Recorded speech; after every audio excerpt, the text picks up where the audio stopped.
ये सब हमारे लिए जायज नहीं है। हर हालत में समाज के किसी वर्ग की किसी वर्ग से लड़ाई न हो, ये हमको देखना ही पड़ेगा। आपस में सद्भावना का ही व्यवहार रखना पड़ेगा। भावनातिरेक में आतताईपन करना, जहां आवश्यक नहीं वहां झगड़ा निकालना, प्रतिक्रिया में कानून हाथ में लेकर चाहे जो करना, ये ठीक नहीं है। किसी भी एक जमाना था जब हम परतंत्र थे, शासक हम में लड़ाई चाहते थे, वो उपद्रवियों का साथ देते थे, इसलिए जो निरपराध लोग थे उनको लड़ना पड़ता था। लेकिन अब हमारा शासन है, भारत का शासन है, भारत के संविधान के अनुसार शासन है। तो समाज का आपस का व्यवहार करते समय हिंसा करना, बिना कारण गाली गलौज वाली भाषा का उपयोग करना, प्रतिक्रिया में आके कुछ भी बोलना, ये सारी बातें हमको छोड़ देनी पड़ेगी। ठंडे दिमाग से विचार करके उकसाने वाले लोग हैं, विक्टिमहुड उत्पन्न करने वाले लोग हैं, भड़काऊ भाषा उत्पन्न करने वाले लोग हैं, इन सबके चंगुल में नहीं फंसना। अपने स्वार्थ लाभ के लिए समाज में इस प्रकार की फूट झगड़ा चाहने वाले भी लोग हैं, और इस प्रकार का फूट झगड़ा हो तो भी सदियों से हम एक रहेंगे, ऐसे ओवर कॉन्फिडेंस में भी अपने स्वार्थ के लिए थोड़ा असंयम करने वाले लोग हैं। हमको ये नहीं करना चाहिए। एक दूसरे के साथ सद्भावना, सदाचार, सद्विचार और सहयोग करने की आवश्यकता है, क्योंकि हम सब लोग इस देश के अलग अलग भाषाओं के बोलने वाले, अलग अलग देवी देवताओं की पूजा करने वाले, अलग अलग खान पान रीति रिवाज वाले, अलग अलग हित संबंध आज जिनके उत्पन्न हुए विविधता के कारण, ऐसे हम सब लोग, हमारी जड़ें तो एकता में है, विविधता में नहीं है।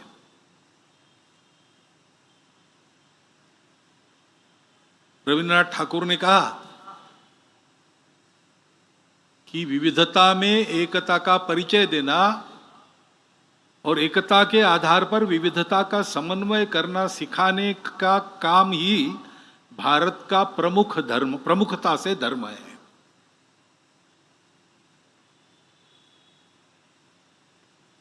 उस एकता में हमारी जड़ें होनी चाहिए, उसका ध्यान रखना चाहिए। बरतना विविधता में पड़ता है। मैं मेरी भाषा बोलूंगा, उस भाषा के प्रति मेरे मन में गौरव भी है, मेरी अपनी पूजा है, वो मुझे प्रिय है। ये सारी बातें मेरी विशिष्टता है, मेरे लिए बहुत प्रिय है, उनका रक्षण करना है, सब करना है। लेकिन इन सब के ऊपर हमारी सबकी एकता है। ये सारी विविधता होने के बाद भी देश के नाते हम एक हैं, समाज के नाते हम एक हैं। एक ही सनातन संस्कृति का प्रवाह हम सबके आचरण को निर्धारित करता आया है। ऊपर की जो बात है सभ्यता की, कपड़े, नाच गाना, भाषा भूषा, भजन भवन, भ्रमण भोजन, वो विविध प्रकार का है, लेकिन जो मूल्य व्यवस्था है वो हम सबके समान है।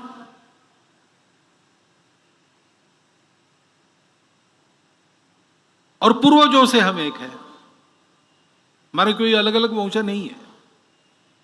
ये भ्रम पैदा किया गया है अंग्रेजों द्वारा। हम सब एक है, हमको विविध प्रकार के लोगों को एक नहीं होना है। हम एक है, हम भूल गए थे हम एक है, हमको एक होना है। और वास्तव में सारा विश्व एक है, मानव एक है। उस एकता का भान सारी दुनिया को कराना है। ये हमारे सामने हमारे राष्ट्र के अस्तित्व का, हमारे भारत की नव स्वतंत्रता का, जो 15 अगस्त 1947 में हम स्वतंत्र हुए, उसका प्रयोजन क्या है? उसका प्रयोजन ये है। उसके लिए हमको तैयार होना है।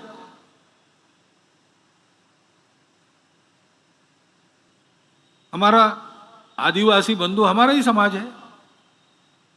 हमारे समाज में अनेक देवी देवता है। आपने कोड की बात करते समय कहा इतने सारे हैं, बराबर है। ये सब होने के बाद भी समाज के नाते हम एक हैं। तो अगर एक समाज है तो आपको ये कहने की जरूरत नहीं कि हमारी मदद कीजिए। संघ का काम ही है, संपूर्ण हिंदू समाज में संघ सबको मानता है। मैं कोड की बात नहीं कर रहा हूं, वो एक अलग विषय है, टेक्निकल विषय है। लेकिन समाज का ये अंग भी हमारा ही अंग है। उसकी समस्याओं में जितनी हमारी ताकत है उतना हम करेंगे। हमारा एक तरीका है। शासन के लिए आपने कुछ कहा तो शासन के पास पहुंच जाएगा, परंतु शासन अपना काम करेगा।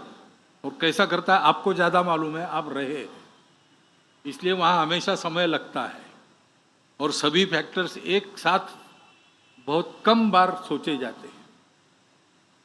लेकिन हम कहते हैं कि शासन वगैरह इन सबकी ताकत क्या है? समाज की ताकत है। तो शासन प्रशासन में सुनवाई नहीं होती तो क्या बिगड़ा? समाज है। तो पेशा कानून की बात आपने की, उस कानून का उपयोग कैसा करे जिससे समाज में भेद उत्पन्न न हो, कुछ अलग हो रहा है ऐसा किसी को न लगे, और फिर भी पेशा कानून जिसलिए लाया गया वो सारा ठीक हो। इसका उदाहरण आपको देखना है तो विभिन्न संगठनों के माध्यम से हमारे स्वयंसेवकों ने काम किया है। नासिक जिले में काम है, उसको कैसे लागू होना चाहिए, इसका एक सुंदर उदाहरण वहां है। मैंने कल आपको चेतराम जी पवार का नाम बताया। बैतूल और आसपास के इसमें भी योजना पूर्वक उस प्रकार का काम चल रहा है। बस्तर में भी होगा। हम है ही, आपको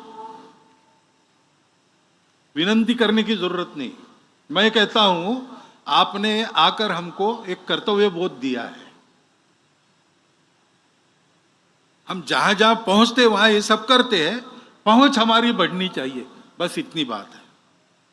और इसलिए जो भी सारी बातें आपने कही उसमें हमारे तरीके से हम जो कुछ कर सकते हैं हम जरूर करेंगे। मतांतरण का विषय है। मतांतरण क्यों होना चाहिए? हम तो ये मानते हैं, हमारी परंपरा, कि रुचिनुसार मार्गों का वैचित्र्य होता है। रुचिनाम वैचित्र्यात् रुजु कुटिल नाना पथयुताम नृणाम एको गम्या। ये सब जो तरीके हैं पूजा के, खान पान के, संस्कृति के, ये अलग अलग है। रुचि प्रकृति के अनुसार, अपनी परिस्थिति के अनुसार, अपनी सोच के अनुसार, ये बिल्कुल स्वाभाविक बात है। सब जाते हैं एक ही दिशा में अगर ठीक चाहे तो। बीच में स्वार्थ ना आए, बीच में विकार ना आए, इसको भुना के अपना उल्लू सीधा करने की बुद्धि ना हो तो कुछ बिगड़ता नहीं। सब एक ही तरफ जाने वाले हैं। ऐसा है तो फिर मतांतरण क्यों करना?